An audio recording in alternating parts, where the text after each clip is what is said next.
بسم الله الرحمن الرحيم. سبح اسم ربك الأعلى الذي خلق فسوى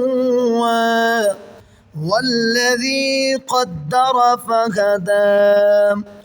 والذي أخرج المرعى فجعله غثاء أحوى سنقرئك فلا تنسى إلا ما شاء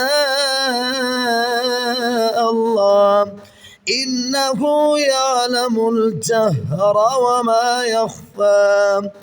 ونيسرك لليسرى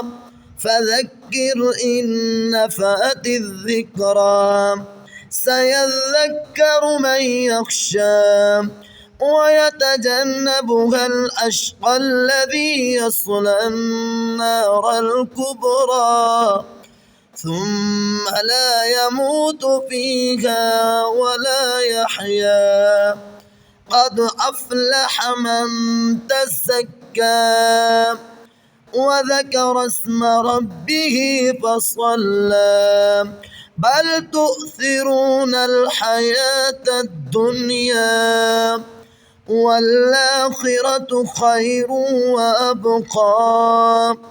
إن هذا لفي الصحف الأولى صحف إبراهيم وموسى.